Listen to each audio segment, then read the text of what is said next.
You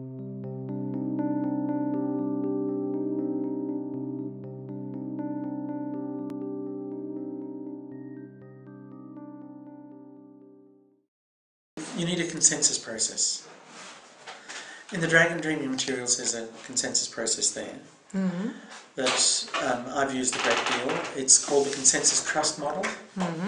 What happens in this is that when you're making a decision, you call for a proposal. Okay? So someone will make a proposal. Then you say, you ask the group, does everyone have enough information to be able to make up their mind about this one proposal? Okay. If they haven't got enough information, you say what information you need, and you provide them with the information.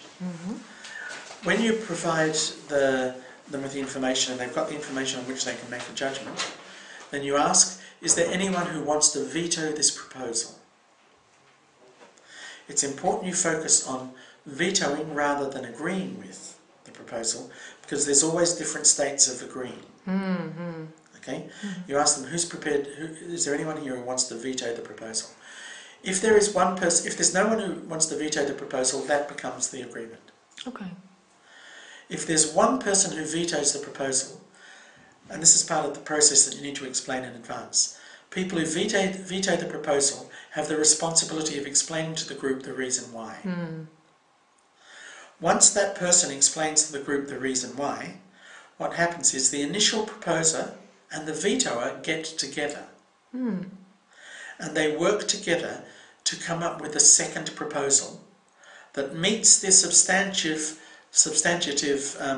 outline and framework of the original proposal, but addresses the concerns that the vetoer had. Those people come back to the meeting and present a new proposal. Then you do another check for consensus. Is there anyone who wants to block this second proposal? And this is an iterative process. You may need to do that 2 or 3 times, and you'll find you'll get consensus in which everyone agrees with the proposal. Yeah. Okay. But you need. Oh, yeah, sorry. You need some time to do that. Yeah. Yeah. It can go very fast. I used to run decision-making workshops in which we would get groups of 60 people, and we'd break them up into 4 groups of 15. One group we'd set up with as a House of Parliament, with all the rules of the parliamentary decision-making. One group we'd set up as a local government council with all of the rules of local government decision-making. The third would be a conventional volunteer group with voting for and against. And the fourth group would be the consensus. And I'd say, okay, you've got 1 hour to come up with a decision, and you've got $15,000 to spend on a project for the poor. And it always came out the same way. What we found happened in every case was the people who made the worst decision was the House of Parliament. The second worst decision was the local government council. When it came to the people who'd done the consensus and they'd present their decision, all the other groups would turn on me and attack me and say that I'd given special help to the consensus group because they couldn't have come up with such a good decision in such a short time. And they'd say, no, that's us. We did it. And then, at the end of the session, what would happen is the consensus group would turn to me and say, okay, where's our $15,000?